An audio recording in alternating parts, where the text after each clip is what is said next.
Welcome, B. Thank you for having me. Yeah, of course.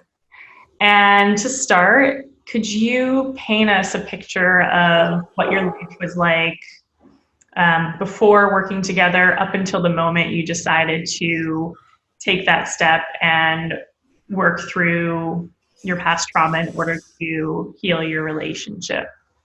What did your Okay. life look like? What was your marriage like? Anything else you can remember? Yeah, so I felt that I was stuck, and I felt that my marriage had become stale, if that's the right word. It was almost like I wasn't participating in the marriage. At the time, I probably put a lot of the blame on him and not took any responsibility myself. But it was, I'd created all this fear around things that had never happened in my marriage and anticipated that they would happen. And I think that my relationship with my children was affected by that because I would come into every situation with them in, I suppose it was like an anxious state, if that's, or a stressed state. And then that would affect how we interacted together. I wasn't unhappy, but I wasn't completely happy. Does that make sense? Yeah. So, Yeah. what were your biggest challenges in your marriage at that time?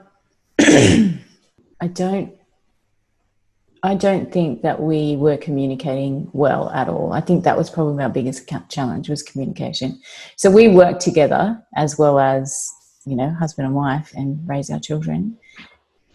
And that in itself is a challenge. A lot of people can't do that. And everything we talked about was work. So it was really, it was almost like we'd lost our relationship for the work and the business.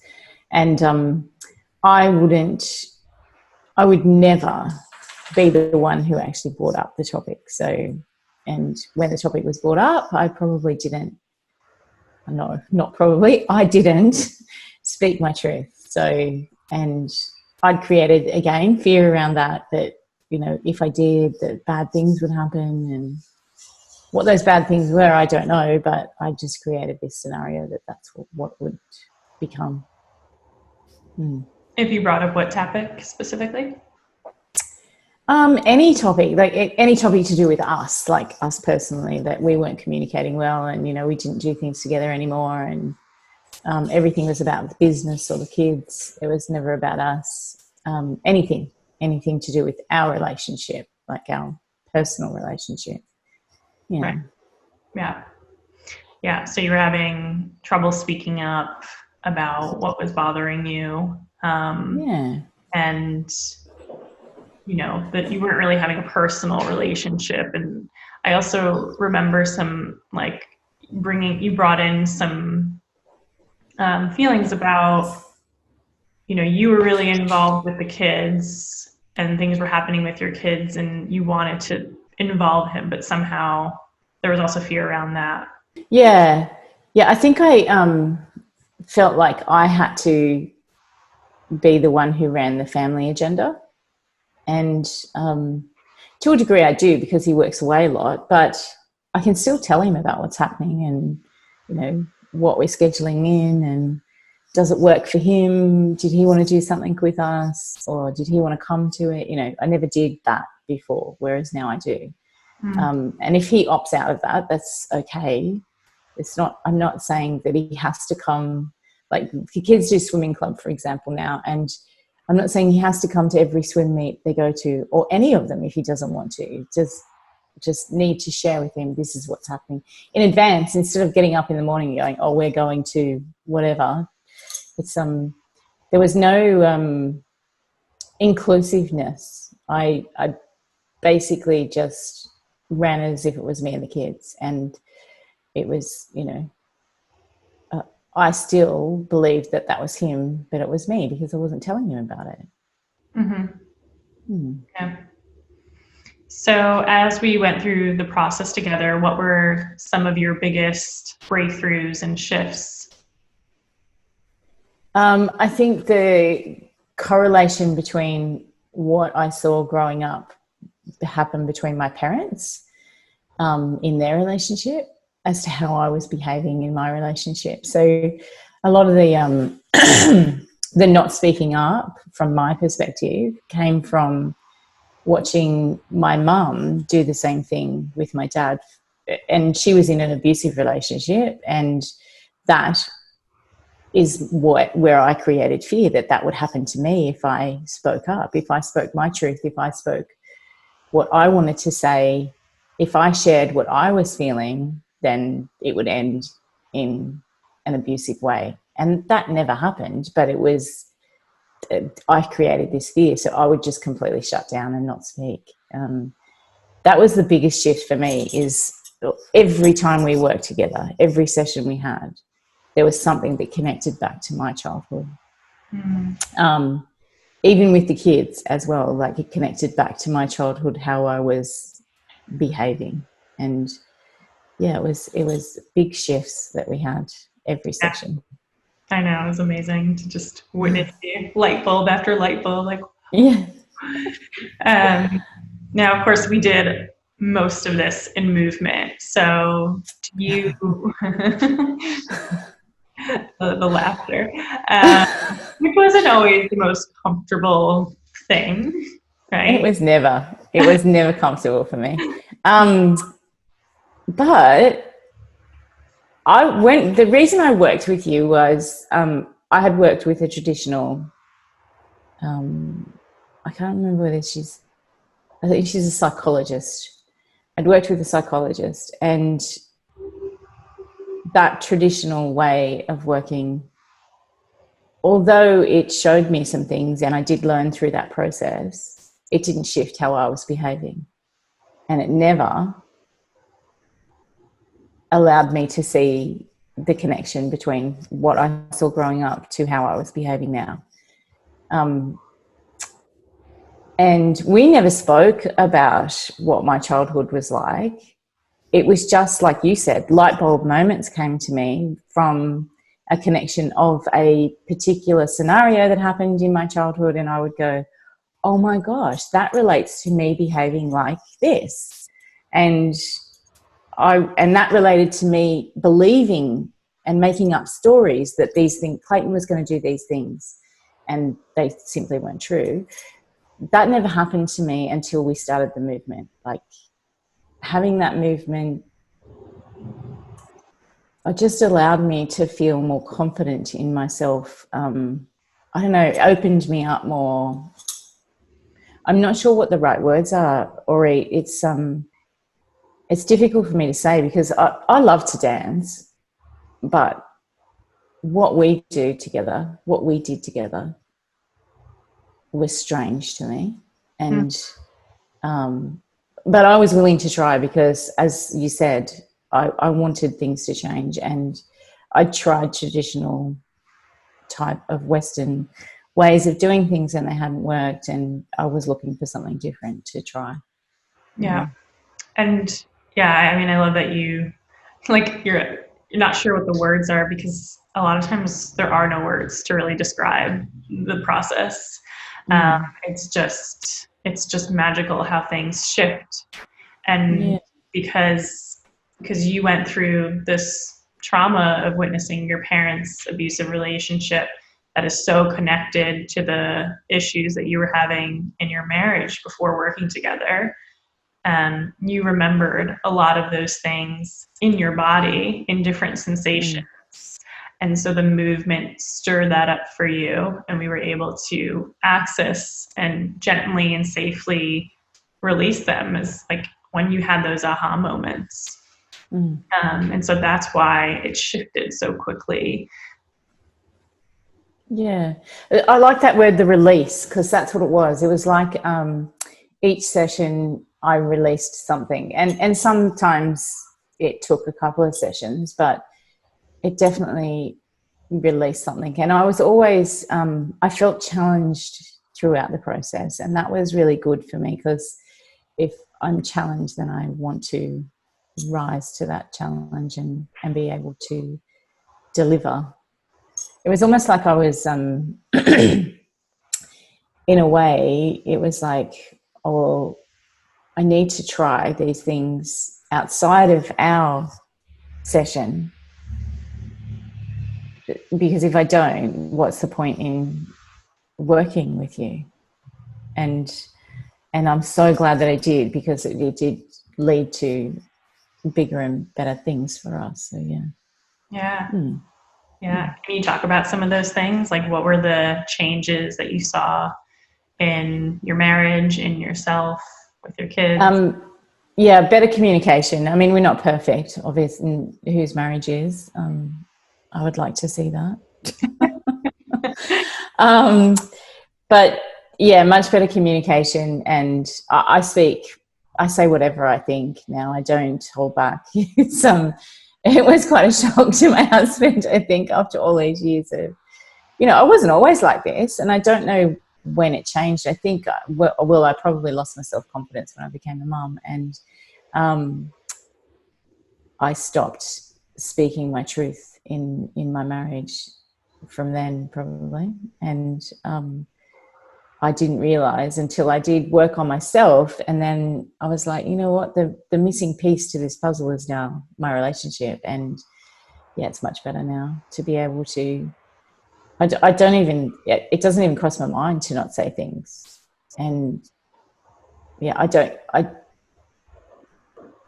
the thought of the outcome doesn't cross my mind. So I'm able to say whatever I like, because I'm not making up stories anymore, and I'm not living in that fear of, well, if I do say that, will he do this, or will he do that, or will we not survive? These unbelievable stories that I made up because of what I'd suffered as a child. Which is understandable, that connection. Yeah. Your brain and your body, until you release that trauma, just doesn't understand that what happened in the past is not still happening in the present. Yeah. That's not your fault that was happening. But yeah, it's amazing how you shifted it, and all that anxiety and fear around speaking up went away for you. And so how did that impact your relationship as a whole? Like, what do things look different now with your husband, with your family? I think it's more contentment rather than, and I've always said that I want ease and grace, and I feel that that's where we're at now. It's like, it's much easier. Everything's much easier. And I really like that. It's comforting to know that that's how it feels. Yeah. Oh yeah, and I want to go back to what you said about, like, he wasn't used to this Brigid who was speaking up and confident, right? Probably a little shock to his nervous system. I guess my question is, how is he feeling now about you and your relationship? Like, are you seeing a difference in him? Yeah. Yeah, there's more affection there, and there's no, he used to get angry because I wouldn't speak. I wouldn't talk about things. And if I do lapse back into that, because I have, and when I realize I'm doing it, I have to try to not allow that to happen. But yeah, that's not there anymore. So it's really nice to see that. And it's just easier. Like, it's how how it was before we had the children. Easier. Yeah, except now you have the children. Yeah. Yeah. And that wasn't the case for many years. Yeah. Does it seem like your children are feeling that shift too? Yeah, absolutely. So we talked about the morning at one point, the morning rush, and I would get really cross and yell, and it was awful. And then I'm not sure what the particular movements were, but we did some movement around it. And I just decided that we wouldn't do that anymore and that I wouldn't put pressure on them. And it's so much nicer to get ready in the mornings for school when you don't. And everything still worked out. Mm-hmm. Sometimes we're late to school, sometimes we're not. Yeah. Most of the time we make the bus now, so, you know, and it was getting to the point where I was taking them to school every day and they couldn't, you know, they didn't catch the bus because we were late every day because there was this mad panic in the mornings. And what for? I don't know. But it was me bringing that stress state to the table every morning. Yeah. And because I wasn't speaking my truth and, yeah, I wasn't saying things that I wanted to say. So once I started doing that, everything changed. Yeah, I can just feel it in your energy right now. It's just really chill and easy and relaxed. Yeah. It's like you make it. You make it to school most days. Yeah. Easy. Yeah. Different. It's not, I don't want people to get the idea that it's perfect because, I mean, Brock and I still have, my eldest, we still have arguments and, you know, he's a teenager boy now and, yeah, whoa. Arguments are healthy. I mean, yeah, and a teenager argument. Yeah. Yeah, so it's not, you know, it's not perfect, but there's compromise in there and there's more, and I still, as I call it, lose my shit occasionally. Like, You're not perfect either. yeah, None of it. exactly. But I love that you're I'm bringing. more willing. I'm more willing now to actually take responsibility for that. Whereas I wouldn't have even seen that I was acting inappropriately or not acting at all. You know, not speaking at all. I would never have seen that before. Even when Clayton was saying to me, "You just don't talk. You've got nothing to say." Yeah, and it was that. I think you described it once as it's to do with the fight or flight, and my flight was to freeze. Yeah, you were stuck in freeze for a very long time. Yeah, Yeah. And we helped you rewire your nervous system and move and shift out of that. The one thing I do remember is that simple, and I used to do it a lot when we worked together, when we actually had our sessions, so the rubbing on my legs. I don't know, that must have been comforting to me because I don't notice myself doing it anymore. And obviously because I don't need to, I just say what I think now instead of holding back. Yeah. Actually, in this moment, I'm remembering, I believe that movement came to you, like the rubbing your legs.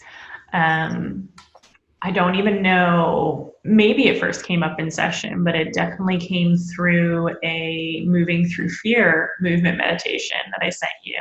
And I believe that was something that came up. You're like, oh, when that freeze comes up and that fear comes up, this is one of the things I can do. Yeah. The rubbing. Yeah. No one can see us right now, but rubbing. Just rubbing on the knees, the thighs while you're sitting down. Yeah. Yeah, you taught your body to move through that fear instead of just being stuck in the freeze. And it really translated into your relationship by not freezing up and not speaking up anymore. Yeah. Yeah. Yeah. So, what would you say to someone who is in a similar situation that you were in and is considering doing this work? I was very afraid of doing this work with you. I was afraid of paying the money. I was afraid of what it would look like. And then when we started our session, like the first session, I was like, oh my gosh, what have I got myself into? This is ridiculous. But by the end of the session, I thought, it's not. This is actually doing something for me. I think if you are considering doing it, that you should take that leap of faith and trust that Orit has your back, because it's like as if you have a sister holding your hand throughout the process, and she's got you, and you're not gonna fall because she's got you. It's a lovely process to go through, although confronting and although uncomfortable. It's a lovely process to go through, and the outcome on the other side is so worth it. Oh, that's beautiful. Thank you. No, thank you. It's, I'm so lucky I found you. I didn't even know how I found you. It was meant to be. Yeah, it was. Facebook group. Yeah, We met probably. each other online. Mm. um, yeah. Anything else that you'd like to share? I think you just said about the online. That was really useful for me because I live in a small country town, and there would be no movement therapist in my small country town. And I think that being able to do it in my space was also helpful, rather than having to go to a clinic or, somebody else's space. That was really useful too, because I was able to, stay in my own, where I felt comfortable, and be able to do it there that was useful. Yeah. Yeah. Yeah. Well, thank you. Thank you so much for sharing your story and inspiring others to do this courageous work that you took that leap to do. And it's so Yeah. good to hear about how much things have changed in your marriage and your family, and good to hear it from you. Yeah, you too. Thanks, Marie. Yeah. Thanks.